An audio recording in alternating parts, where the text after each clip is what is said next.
Sudah tahu dong harga minyak goreng lagi mahal belakangan ini? Desember kemarin harga di pasaran bahkan sampai 21 ribuan. Lalu pemerintah bikin kebijakan satu harga per Januari 2022. Namun, karena harga minyak goreng tak juga turun, Kemendak bikin harga eceran tertinggi berbagai jenis minyak goreng per 1 Februari.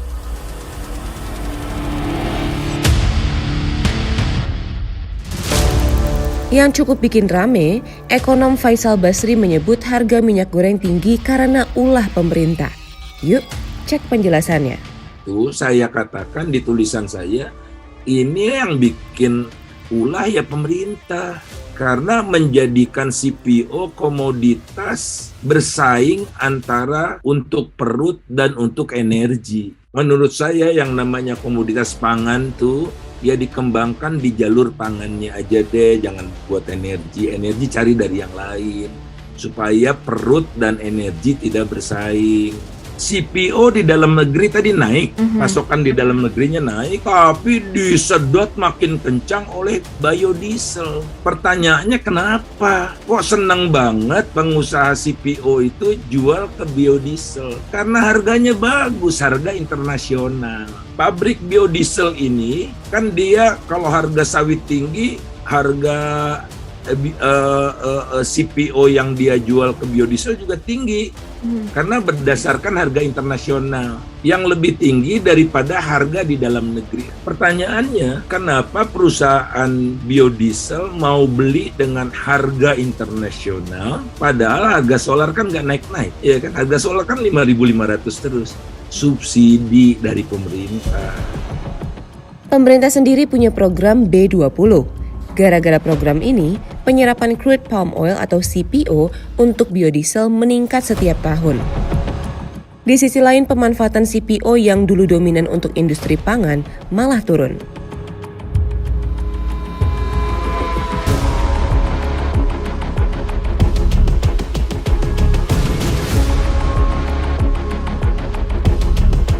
Keberpihakan pemerintah pada pengusaha biodiesel juga terlihat lewat kucuran subsidi.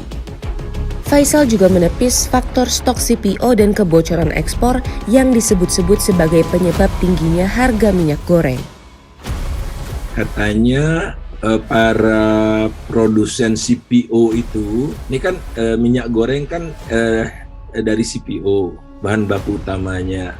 Nah, tuduhannya kan kelangkaan CPO kan, akibat dari CPO-nya lebih banyak diekspor karena harganya bagus. Kan ada di graf saya ya, sampai bulan Desember itu. Kita cek apa betul gara-gara harganya tinggi di pasar internasional, lantas ekspor melonjak. Ternyata tidak. Ekspor hanya naik dari 34 juta ton menjadi 34,2 juta ton. Kan hanya 0,2. Lantas apa yang menyebabkan harga minyak goreng naik? Bukan karena ekspor kan? Jadi pasokan di dalam negeri itu, ya, pasokan di dalam negeri itu naik terus. Jadi misalnya untuk industri ya, misalnya tahun 2019 pasokan di dalam negeri itu 16,75 juta ton. Sementara ekspornya 37,39 juta ton. 2020 naik. Jadi tadi ekspornya cuma naik 0,2, tapi serapan CPO di dalam negeri naik dari 2019 16,75 menjadi 17,35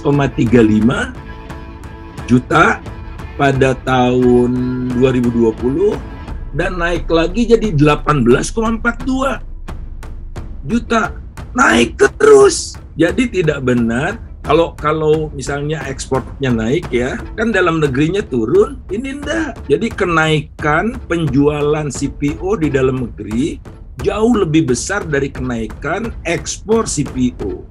Tidak ada kelangkaan CPO di dalam negeri. 2020 ke 2021 ada sedikit penurunan produksi CPO. Produksi CPO-nya ya, produksi kan konsumsi dalam negeri dan ekspor.